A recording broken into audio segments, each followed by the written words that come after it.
Good morning. I know all of us here at this incredible conference are united by the passion that we have, for this industry.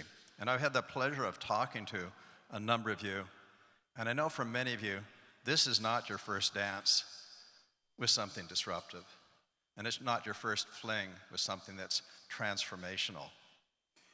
But there's something about this industry that I think we all agree is sparking our imagination. And that's what's happened to me. That's my passion. That's why I started ICO Investor TV last fall, just a few months ago. And its purpose is to be the premier online video destination for people that are serious about ICOs. But you might ask, well, how do you know that they're serious? That's a great question. So taking a look at metrics, one of the shows that we stand up is something called ICO Insight. We cover the news, we spotlight an ICO, we do incredible interviews with great ICO experts. And in terms of metrics, I'm sure you know the average view time on YouTube is around 4.4 minutes. Typically, however, on the shows that we've launched just over the last few months, many of them typically have about 14 or 15 minutes view time. But I have to say, there's a couple outliers. So many of you might know a couple of the offerings that came out that were supported by CoinList, Props by YouNow, Blockstack that's trying to reinvent elements in the internet. And these two were outliers. The average view time was around 21 minutes and 26 minutes for Props. And this is across a base of about 60 to 80,000 viewers, 91% in the US, 81% male, etc. So there's something there about the seriousness of ICO enthusiasts and potential ICO investors. And so what we're thinking is there's two key elements that are important to these viewers and programming. Number one, they're looking for smart people, but serious people. And they're interested in smart and innovative ICOs, but serious ICOs.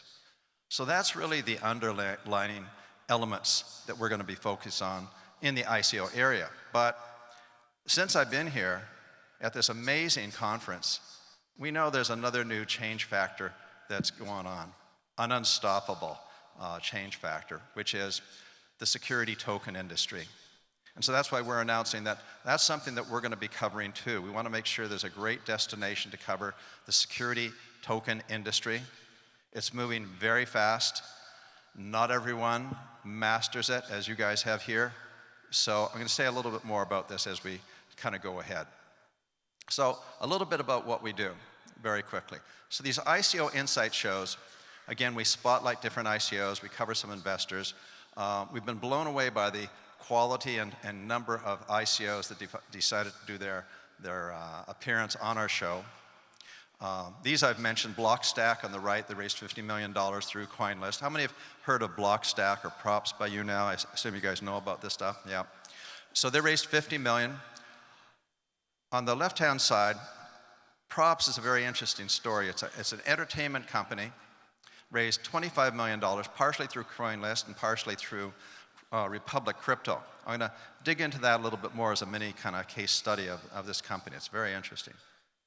But we've also had some others. I'm sure that you've recognized SweetBridge, that's utilizing the blockchain to apply it to the global supply chain. Moonlighting, blockchain utilized for freelancers, etc. Bob's Repair, in the repair industry with blockchain. The medical industry with Amchar. Home Sidekick, how to finance and buy a home without the bank, without that intermediary. And Cryptgen, DNA enabled by the blockchain. So many, many innovative approaches that people use. When we interview ICO founders or executives, they don't have to be in our studio. You can see our multi-million-dollar studio in Los Angeles. And so when we talk to them around the world, around the US, we don't use Skype. I mean, we have Skype, but we don't use it. We use broadcast quality fiber that gives us a great quality because we want to make sure that we project a great image. It's all about the brand of the industry, and we all know, we all have our own responsibility to elevate the brand of the industry, whether it's the crypto side, the ICO side, the security token side. That's very important to elevate the integrity of this industry. So we try and do that in different ways, as you can see. Now, the issuers that we have on our shows right now, they're free. We'll figure out monetization later on, but we do put them through an arduous application process that you can see here. Not quite the federal government, but a lot of work to go through so we can understand better who they are in terms of their offering, their advisors, their KYC, AML, their lockups, all these things that are really, really important to us. I want to dig into this one ICO, Props by You Now. It's very interesting. They want to raise $25 million, and they worked with CoinList, but they also worked with another platform, Republic Crypto. And so on the left, we have Amy Wan and Adam Chapnick in our LA studio. Adam is at the back. He's done about 18 interviews yesterday, amazing interviews, and he's there to interview some of you if you're interested in. And then in New York, we had the president of Props, Adi Seidman. They had, over the previous 5 years, established a social media network with about 40 million downloads.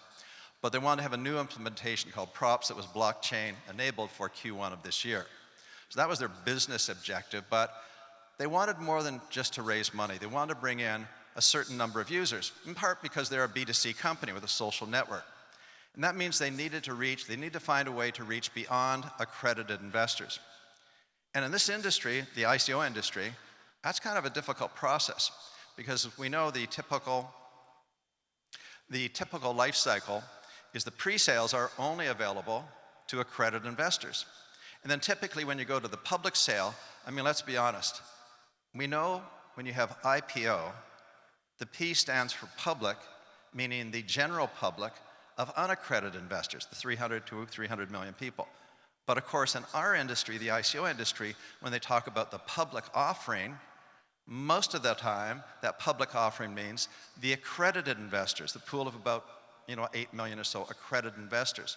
So that's the normal route as it's going on in the United States last fall, this spring, in terms of the route for the life cycle for ICOs. So what Props wanted to do, as I said, they wanted to open it up to unaccredited investors. So you can see on the right, they worked with CoinList for the accredited side, because that's what CoinList does. So in their pre-sales, they raised about 6.4 million, and then through CoinList, they raised about 16 or so million. And they worked with Republic Crypto for another $1 million. Why $1 million? Because that's the limit. $1,070,000 is the legal limit of what you can raise through something called the Title III exemption or Reg CF under the Jobs Act. So how this works is the head of Republic. How many of you know of Republic? So a few. So Republic was started by Ken Wynn. Ken Wynn, ex-Wall Street, taught at Stanford, became the general legal counsel of AngelList, then decided to start, equity crowdfunding, then expanded it just last fall to the crypto side, and then he got involved and helped with the formation and advisory aspects of CoinList. So CoinList does the accredited investor side, and Republic does the unaccredited side. And so, yes, they raised the legal amount, $1 million, but as you can see, they were oversubscribed. And having unaccredited investors, for them, was important not only for the network effect, given they're a B2C company, but sometimes ICOs want liquidity. And sometimes when you have the desire for liquidity, you need a lot of unaccredited investors. So that's what they did. They created a special instrument, which is so common in this industry. They created DPAs, maybe something new, debt payable by asset, debt payable by tokens in their case. And this is a very, very interesting direction that they took. Now, in terms of experts that we interview, we've been really lucky and kind of blown away by the quality of top-notch experts that people that came on to our show. And that's another thing that viewers are interested in. Smart people, serious people, people that are really knowledgeable. And many of these people you'll know, so Adam Draper from Silicon Valley, part of the multi-generational Draper family. He's invested through Boost VC in about 100 different firms.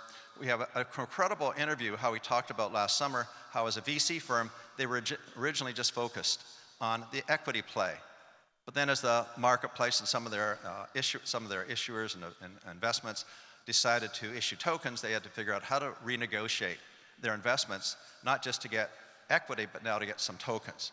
Fascinating interview with Adam Draper on the left and Adam Chapnick on the right. And also you may know Gil Pacina, one of the most famous angel investors, invested in about a couple hundred companies. He has the largest syndicate on AngelList, and he talks about where things are going from an equity point of view. Lou Kerner, known as the Wall Street Crypto. It was a very humbling interview. He talked about, I think in 2014, how he spent 9 months going down the rabbit hole trying to figure out what this crypto thing was, and he couldn't see the light. And now he has. So very interesting to understand his personal transformation of not seeing it, and now he would say that this is Cambrian explosion and that crypto is the biggest thing to affect humanity. So big pendulum swing. And these insight stories are really, really interesting, I think, to all of us. So when we have these interviews, they can be interviews, but we also can do multi-city discussions. We had one last week about ICOs. LA, New York, we had Jor Law there, Steptoe & Johnson, DC. We had CoinList in New York. In LA, we had Howard Marks with Start Engine. That's where T0 just went to. I have to disclose I'm an investor in Start Engine. We're going to do the same thing in early April for security tokens. So we're going to cover that. We also do interviews at some meetups. Previous head of NASDAQ was there. Events in Beverly Hills and New York. We've interviewed many of you here. We look forward to interviewing more of you. So come by our booth. Meet our staff. We're a decentralized organization. We have our general manager, Lindsay Stevens. Lindsay, please stand up. She's our general manager from Florida. And Laura Mader from New York. Adam Chapnick. Annette Shapiro from LA. And for those Canadians that are here, I grew up in Young Eglinton, so we're down with Canadians, so come on down. So thanks so much for your time.